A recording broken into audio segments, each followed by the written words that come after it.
नमस्कार, आदाब। प्रोग्राम शख्सियत में मैं समीना आप सबका स्वागत करती हूँ। आज की जो शख्सियत है, अगर उनके लिए मैं ये कहूँ कि भंवर से लड़ो, तुंद लहरों से खेलो, कहाँ तक चलोगे किनारे किनारे, एक ऐसी शख्सियत है जो है हमारी आज की मेहमान, जिनके कलम की बेबाकी ने उन्हें दिलाया साहित्य की दुनिया में एक आला मकाम। शख्सियत में आज है हमारी मेहमान नासिरा शर्मा।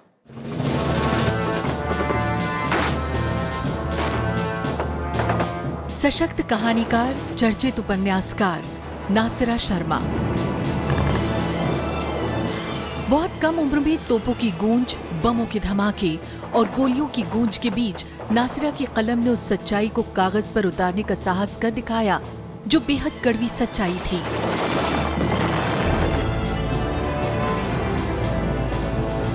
नासिरा शर्मा ने ईरान की क्रांति के दौर में जिस तरह ईरान जाकर साहस और जज्बे के साथ काम किया, वो अपने आप में एक मिसाल है।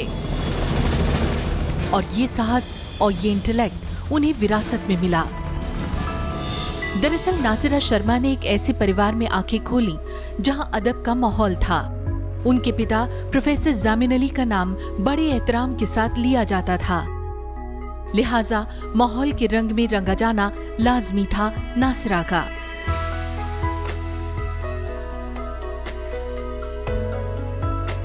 इंसान बने रहने की कोशिश और इंसान बने रहने के लिए दूसरों को उस कोशिश में शामिल करने की ख्वाहिश उनकी कहानियां, उपन्यास और अफसानों में बखूबी देखी जा सकती हैं।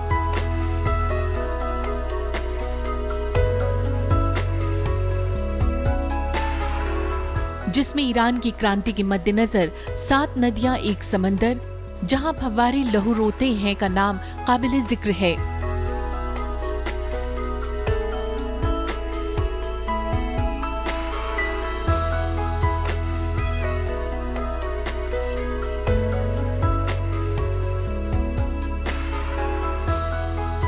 वहीं इराक की राजनीतिक, सामाजिक और सांस्कृतिक पृष्ठभूमि पर लिखी मर्जीना औरत की दर्दनाक हालात को बयां कर जाती है।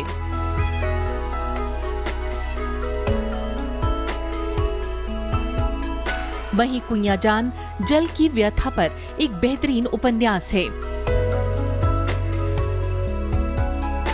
कलम के सफर में जहां उनके शैदाई थे, तो वहीं उनके विरोध में उठने वाले स्वर भी बहुत तीखे थे।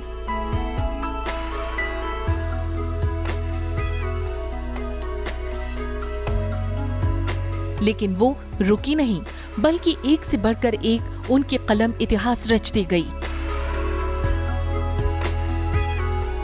और उनकी इस बेखौफ जिंदगी में उनका भरपूर साथ दिया उनके हमसफर डॉक्टर आर.सी. शर्मा ने। अपने साहित्यिक जीवन में उन्हें साथ मिला जानी पहचानी शख्सियतों का भी, जिससे उनकी कलम का रंग और भी निखरा।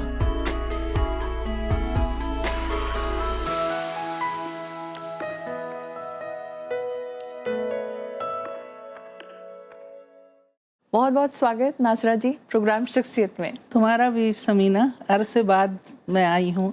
बिल्कुल, बहुत सालों बाद आपसे फिर से मुलाकात हो रही है जी, और हम लोगों अच्छा की खुशनसीबी है। बिल्कुल नासिरा जी, अगर आपके शुरुआती दिनों से ही हम बात करें कि बचपन में माहौल आपको एक ऐसा मिला जहाँ शुरू से ही अदब और साहित्य में लोगों को दिलचस्पी थी, आपके बड़ों को, और वही आपके खून में भी आया।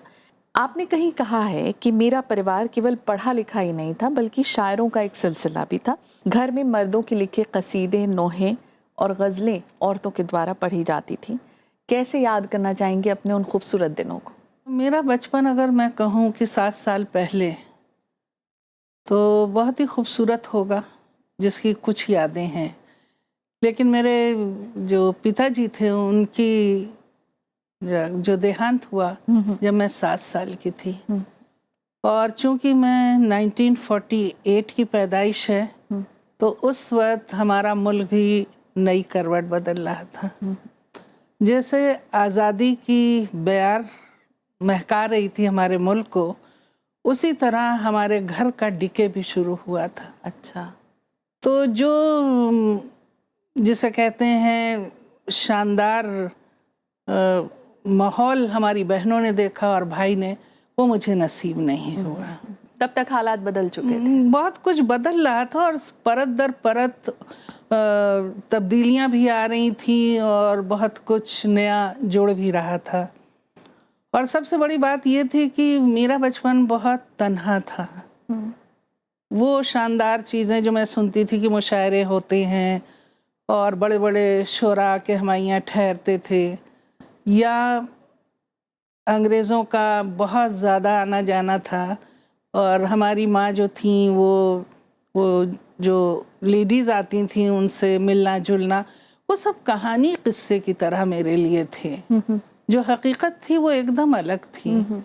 तो मुझे जो पाला पोसा वो इलाहाबाद की मिट्टी की महक ने और हवाओं ने और उन किस्से कहानियों ने जो मुझे अपने शानदार ख़ानदान के अतीत को सुन सुन के हुआ। और शायद तुम ठीक ही कहती हो कि मेरे खून में वो चीज़ रवां दवां थी, इसलिए मैंने लिखा। लेकिन इसलिए मैंने नहीं लिखा कि मैं लिखने के लिए लुत्फ़ उठा रही हूँ। मैं हमेशा से डरती रही हूँ कि कुछ भी लिखने से पहले ये देखना पड़ता था आगे की चीज़ कुछ लिखूं, वरना तो मजाक उड़ जाता। और मयार उतना ही होना चाहिए। इलाहाबाद से आपका जज्बाती लगाव रहा। आपकी जो 4 ख़ास उपन्यास आते हैं वो इलाहाबाद से ही रिलेटेड होते हैं और उनको अंतर्राष्ट्रीय ख्याति मिलती है। इलाहाबाद से कुछ जुड़ी हुई यादें? देखो, इलाहाबाद में हमारा जो दूसरा संग्रह था पत्थर गली, वो बड़े दिलचस्प इलाका था। आधा पत्थर गली हिंदुओं का था, आधा पत्थर गली मुसलमानों का था, और बीच में हमारा स्कूल पड़ता था। अच्छा। और हमारा जो घर था वो पक्की बड़ी बड़ी कोठियों वाला 0 रोड के ऊपर था।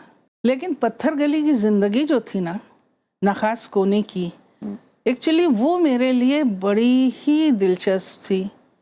लोग जो किराएदार थे जिन बड़ी बड़ी कोठियों में, वक्त के ख़राब होने से सब्ज़ी वाले और ये सब, तो उनके खटोले सड़क पे बिछे रहते थे और रिक्शे वाला कहता अरे भाई ये करो वो करो, यानी घर के आंगन की तरह वो पत्थर गली यूज़ होती थी। और ज़्यादातर मेरी कहानियाँ आज भी उसी इलाके से उठती हैं। पता नहीं क्यों मेरा दिल आज तक कोई भी कहानी अपने घर या अपने मोहल्ले से नहीं उठी तो उसी पत्थर गली से। लेकिन बाकायदा तौर पर लिखने की शुरुआत कहाँ से होती है, और जिसे हम कहते हैं ना कि इंस्पिरेशन आपका आसपास का माहौल रहा या कोई और वजहें रही कि आपने नहीं, लिखने मुझे का लगता है कि वो घर का माहौल रहा। सभी लोग लिखते पढ़ते रहते थे। वो माहौल तो नहीं था जो वालिद के सामने था, लेकिन माहौल था। और हमारी बहन बहुत अच्छी शायरा हैं, वो हिस्टोरियन है। अच्छा। मंसूरा हैदर। और बड़ी बहन भी अच्छी कहानीकार रही हैं। भाई भी जो इंग्लिश के टीचर थे वो भी पोएम्स लिखते थे। तो हमारे यहाँ सांस लेने की तरह एक्चुअली लिखा पढ़ा जाता था। क्या बात है। मार्केट में क्या हो रहा है, किताबें छप रही हैं या नहीं छप रही हैं, सब की किसी को परवाह नहीं थी। एक एहसास था, अब उसको मैं एक्सप्लेन नहीं कर सकती हूँ, लेकिन हमारी 7 पुश्तें तो ज़रूर अदब से बिल्कुल गहरे जुड़ी थीं, और औरतें भी खूब लिखती पढ़ती थीं। ऐसा नहीं था कि औरतें किसी तरह से कम थीं। साहित्य में आपने जिस पक्ष को अपनाया वो अमूमन बाज़ार की मांग तो नहीं रही, चाहे फिर वो अफ़गानिस्तान की बात हो, चाहे भोपाल त्रासदी की बात हो या भारत विभाजन की बात हो। क्या वजह रही कि आपने बाज़ार की मांग को एक तरफ अलग रखकर वो लिखा जो आप लिखना चाहती थी? एक्चुअली देखिए, बचपन में मैंने आपसे कहा ना, उस वक्त कांग्रेस थी और इन लोगों के ताल्लुकात जो थे कांग्रेस के, ये वो पड़ोसी देशों से बहुत अच्छे थे। उसका असर एक बच्ची पे तो पड़ेगा ही। घर का माहौल ऐसा था कि हिंदी और हिंदू, उर्दू और मुसलमान, और अरबिक और फ़ारसी, इसमें कोई भी तासुब नहीं था। तो आप सोच सकती हैं कि ऐसी बच्ची की आंखें कितनी रोशन और खुली होंगी कि उसको कोई दीवार नज़र ही नहीं आती थी। तो इसकी वजह जो थी वो ये था कि जो सोच थी वो हमेशा अपने से अलग देखने की पड़ी। और आपको बताऊं कि उर्दू मैंने बहुत देर में पढ़ना लिखना शुरू किया, और काफ़ी मैं इमले में गलतियां करती थी। और मुझे याद है कि उर्दू की टीचर मुझे खड़ा कर देती थी और कहती थी ज़रा देखिए इनको, ये उर्दू के प्रोफेसर की बेटी हैं। मुझे लगता था ये बेटी होना और ख़ानदान ये सब क्या है, तो एक रिवोल्ट का जज्बा हुआ और मैंने कभी नहीं बताया मैं किसकी बेटी हूँ। अच्छा। क्योंकि एक थी बगावत की नहीं, उस सुपर पावर के बारे में मैं किसी को नहीं बताऊंगी जो मुझे छोड़ के चला गया और मेरी माँ को इतने, क्योंकि हमारे यहाँ सभी तरह की रिचनेस थी और एक कमी थी कि हमारे यहाँ मर्द नहीं था उसको देखने वाला। तो हम लोग लुटे हुए लोग हैं, बर्बाद लोग हैं। उसमें जिस चीज़ ने हम लोगों को संभाला वो हमारा किरदार था। माशाल्लाह। तो उसके लिए सिर्फ मर्द औरत जिम्मेदार नहीं है, हालात जिम्मेदार हैं। बेहतर समाज औरत के लिए मुझे लगता है कि अगर उसको औरत की तरह समझा जाए और उसकी इज्जत की जाए, उसको एजुकेशन तो दे दी गई है, उसको पदवी भी दे दी गई है, लेकिन इज्जत नहीं दी गई। वो पढ़ी लिखी औरतों को भी उसी तरह से जलील किया जाता है समाज में जिस तरह से अनपढ़ औरतों को। और मुट्ठी भर औरतें अगर बहुत अच्छे हालात में हैं और बड़ी स्ट्रॉन्ग हैं और बहुत खुल के बातें करती हैं, लेकिन आप यकीन कीजिए 80% औरतें जो अपने फैशन में लगता है आज़ाद हैं, लेकिन अंदर से इतनी बंदिशें हैं और इतनी कुढ़ी हुई हैं क्योंकि उनका ख़ानदान उनको वो इज़्ज़त नहीं देता है। बहुत बदलना पड़ेगा मर्दों को, ख़ानदानों को। औरत पे इतना काम हुआ है कि औरत बहुत आगे जा चुकी है, अब वो पलट के नहीं आएगी। हमें काम करना है अब मर्दों को और हमदर्दी से काम करना है। जिस तरह से हमारी राइटिंग में भी उनके साथ बर्ताव हो रहा है वो मुझे बिल्कुल पसंद नहीं है। नासरा जी, आपकी ज़िंदगी को, आपके सफ़र को कुछ लोगों ने बेहद करीब से देखा है और उनको हमने इस प्रोग्राम से जोड़ने की कोशिश की है। मैं चाहूँगी आप उन्हें देखें। आइए। ज़रूर ज़रूर। नासरा जी, ये मेरी और अभिनव इमरोज़ की खुशकिस्मती है कि आपसे मुलाकात हुई। हिंदी में अगर मुझे कोई ऐसा लेखक मिला है जिसने बेबाकी से अपने फ़लसफ़े को कहा हो, वो आप ही हैं। क्योंकि आपने एक बार कहा था कि किताबों के सिवा मेरा कोई फ़लसफ़ा नहीं, मेरा कोई खुदा नहीं। देखिए, एक अच्छा लेखक एक अच्छा इंसान भी होता है और होना चाहिए भी। वो संवेदनशीलता, वो सहनशीलता, वो धैर्य, नम्रता, वो मैंने नासरा जी आप में देखी। मेरी और मेरी पत्रिका की ओर से आपको शुभकामनाएं। नासिरा शर्मा जी एक संवेदनशील लेखिका हैं जो अपने समाज और स्थिति को लेके अपनी कहानी, अपनी रचनाओं को गढ़ती हैं। नासिरा जी को के बारे में एक किस्सा ऐसे ही ध्यान आता है कि कई बार पाठक मेले में आते हैं उनकी किताबों को पूछते हुए, तो हम भी कई बार उनसे पूछते हैं कि आपको किस तरह की किताब चाहिए, क्या है, तो वो ये कहते हैं कि हमको नासिरा जी की किताब चाहिए क्योंकि उनकी किताबों में कुछ बदलाव दिखता है, समाज को या मुस्लिम समाज को दूसरे नज़रिए से हमारे सामने लाती हैं। तो उनको, और नासिरा जी कभी मेले में आ जाएं और पाठक वहाँ हो तो उनको घेर के बैठ जाते हैं उनके पाठक, उनसे तरह तरह के सवाल पूछते हैं कि कहाँ अपने उपन्यास कहानी में ये क्यों लिखा, ऐसा क्यों कहा। तो ये हमारे लिए भी अच्छी बात है कि मतलब पाठक उनको पढ़ते हैं और मेले में आती हैं तो उनको उसका रिस्पांस भी दिखता है, उनसे बात भी करते हैं पाठक। नासिरा शर्मा जी को हम शुभकामनाएं देते हैं। क्या कहना चाहेंगी? अपने बारे में जो नहीं जानो उसको सुन के अच्छा लगता है। ब्यूटीफुल, बहुत खूबसूरत बात। मैं ये ज़रूर जानना चाहूँगी, जैसे कलम की बेबाकी की बात की अभिनव इमरोज़ से, आपने जब लिखा तो कई बार वो एक आग बनकर भी निकला, लोगों के जहनों में आई और लोगों ने विरोध भी किया आपके लिखे हुए को। क्या उसको आप एक संकीर्ण मानसिकता कहेंगी, या जिस बदलाव की कल्पना के साथ आपने उन चीज़ों को लिखा वो लोग कबूल नहीं करना चाहते थे? मुझे लगता है जितना शोहरत, प्यार और इज्जत मुझे मिली है उतनी दुश्मनी और नफ़रत नहीं मिली। मेरी चीज़ों को जलाया गया, बहुत गंदे ख़त भी आए, लेकिन वो कोई ऐसा मतलब नहीं है उसका। तो जो बच्चा होता है घर का वो सारी चीज़ें जानता है, तो कहीं पे चीज़ों का जो बुनियाद पड़ी वो बचपन के हालात की वजह से पड़ी। उसने मुझे बेबाकी भी दी और सच बात कहने का जज्बा भी दिया। और ये जज्बा जब मैं कुछ और लोगों से मिली जो अपनी जान की कुर्बानी दे रहे थे तो वो पुख्ता हो गया। नासरा जी, 80 के दशक में आपने 2 रेवोल्यूशन भी देखे, ईरान और अफ़गानिस्तान के, और आपकी रिपोर्टिंग के बाद 100 बच्चों को जो कब्ज़े में थे उन्हें छुड़ाया भी गया। उन लम्हों का जिक्र हमारे साथ कीजिए। एक इलाहाबाद की लड़की जो सीधी सादी माहौल में सांस ले रही है और जिसकी माँ उसको हर तरह से हिफाजत कर रही है कि एजुकेशन में रहें और मतलब हर तरह से ठीक रहे, वो एकदम से लंदन पहुंचती है और लंदन में तरह तरह की चीज़ें और ज़िंदगी से आशना होती है और ठीक 10 साल बाद वो पहुंच जाती है ईरान।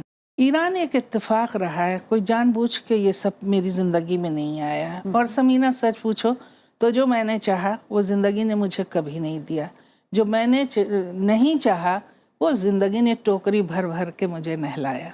और लोग ये समझते हैं कि मेरे दिल में कोई कसक नहीं है, ऐसा नहीं है। लेकिन हाँ, जो मिला वो आला दर्जे का था, जिसने मेरे पूरे शख्सियत का निर्माण किया। तो इसमें कोई शक नहीं है कि अफ़गानिस्तान और ईरान की ये जो 2 तजर्बे थे उसने बहुत ज़्यादा रिचनेस थी। आँख तो खोल दी थी लंदन ने। 3.5 साल रही, दोनों बच्चे वहाँ हुए।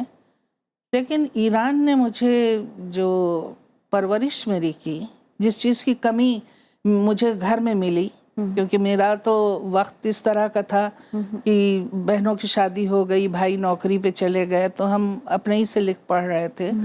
वो परवरिश एक्चुअली ईरान और अफ़गानिस्तान के रेवोल्यूशन ने की और बताया कि लफ्ज़ क्या हैं, शब्द क्या है, शब्द का अर्थ क्या होता है, लेखक क्या होता है। और उसके बाद तो फिर लगातार लिखती रही।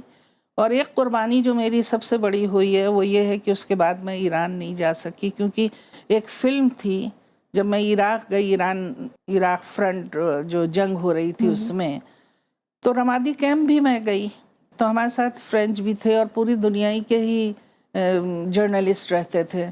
तो उसमें फ्रेंच वालों ने ये कहा कि खुमैनी साहब लगातार इनकार कर रहे हैं कि बच्चे मेरे नहीं हैं और सद्दाम कह रहे हैं कि इतने ढेर सारे बच्चे पकड़े गए हैं बॉर्डर पे, आप इन्हें वापस ले। तो मैंने कहा मैं पता लगा लूँगी, मैं पर्शियन में बोलूँगी, अगर वो पर्शियन में जवाब देंगे तो ठीक है। और जब मैं गई तो यकीन करो समीना कि उस वक्त बच्चे मेरी उसी उम्र के थे, 14-12 के, कि मैं पूरी माँ बन गई और इतना दुख हो रहा था और एक बच्चे के पैर नहीं था। तो जब मैंने उससे पूछा तो उसने कहा कि बिस्मिल्लाहिर्रहमानिर्रहीम पढ़ी हो, कहा कि मैं आपसे बात नहीं करूँगा क्योंकि आप अमेरिकन मुसलमान हैं, आपकी कमर भी खुली है और बाल भी खुले हैं। तो इतनी तेज़ झटका बेइज्जती का मुझे लगा कि एक बच्चा इस तरह बोल रहा है। तो मैंने सर पे आंचल रख लिया, मैंने कहा अब तुम कुछ बात करोगे? तो खैर उसने बात की और कहा कि हम लोग कोई नहीं, हम लोग जन्नत के उसमें आए थे फला।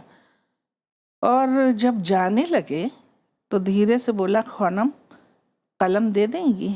वाह। नासरा जी, अमूमन ये कहा जाता है कि एक कामयाब मर्द के पीछे एक औरत का हाथ होता है, लेकिन अगर आपके केस में देखें तो आपके एक ऐसा हमसफ़र मिला जिसने आपके उन गुणों को समझा, उन जज्बात को समझा और आपको एक साहित्यकार बनने में एक खुला माहौल दिया, वो आज़ादी दी जो एक साहित्यकार को चाहिए होती है। आज शर्मा जी को हमारे बीच आप कैसे याद करना चाहेंगी और अपनी मुलाकात के बारे में ज़रूर बताइए।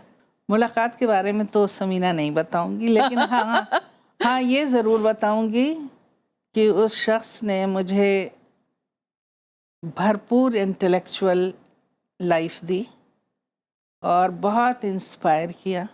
और मुझे याद है कि जब हम शादी के बाद लंदन में से होते हुए एडिनबरा पहुँचे तो एक कोई कागज़ था जिसका जिक्र उन्होंने मैं नहीं किया था। तो मैंने कहा आपने मुझे ये बताया नहीं।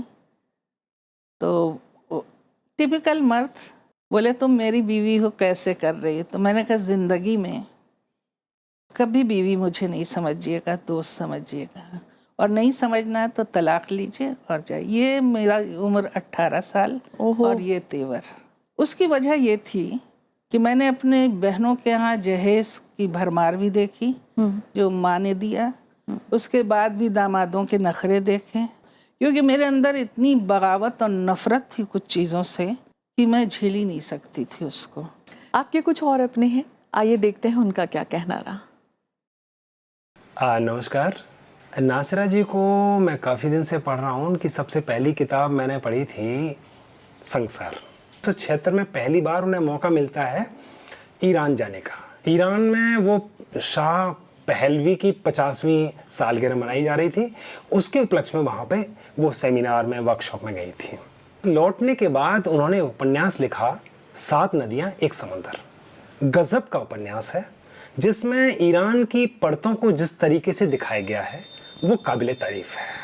नासरा जी ने जो कुछ लिखा है, नासरा जी की एक इच्छा, बहुत तीव्र इच्छा, मेरी जो बातचीत हुई कि उनका ये तीव्र इच्छा है कि वो अफ़गानिस्तान जाना चाहती हैं, दोबारा से अफ़गानिस्तान की किताब पर तीसरा भाग लाने के लिए। और वो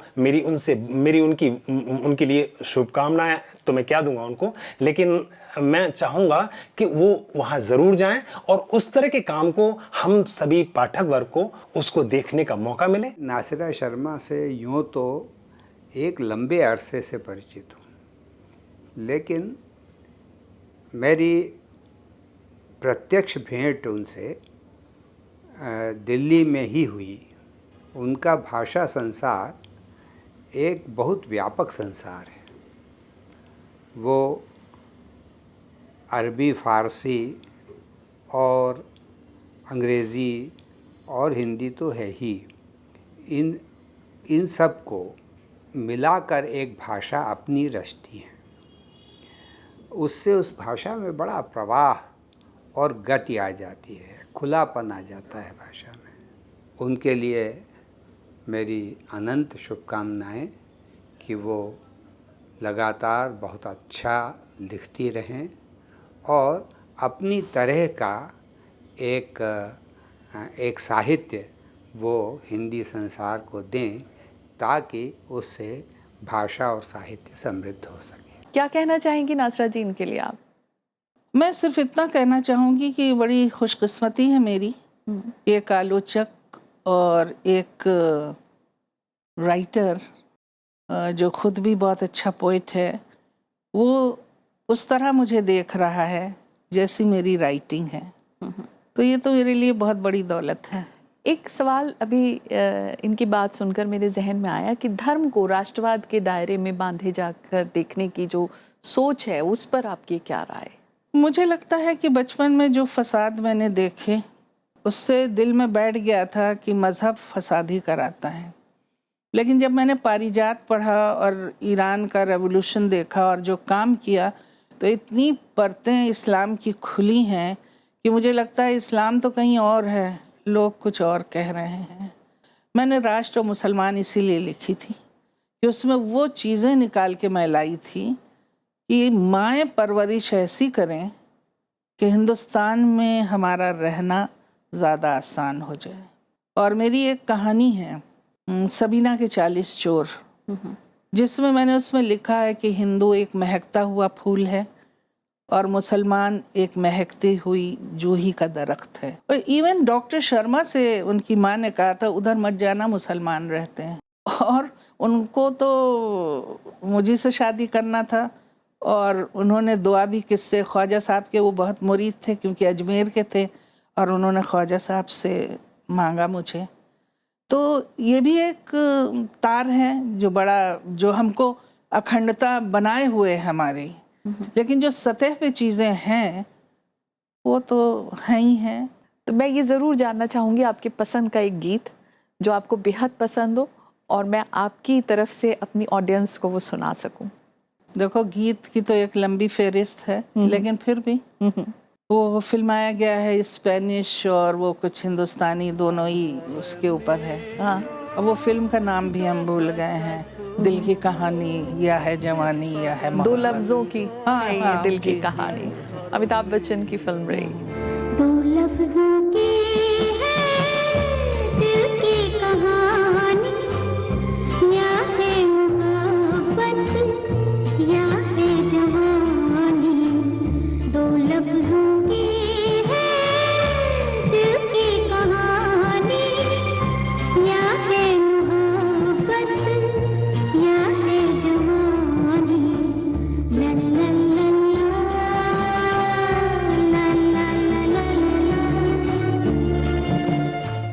तो नासरा जी, आज आप शख्सियत में आई, आपका बेपनाह शुक्रिया। तुम्हारा शुक्रिया कि मेरी बातें तुम्हारे ज़रिए पहुँचेंगी लोगों तक। बहुत बहुत शुक्रिया। तो शख्सियत में आज फ़िलहाल इतना ही। ऐसे ही खूबसूरत और ताबिंदा सितारों का सिलसिला जारी रहेगा। इजाज़त दीजिए, नमस्कार, आदाब।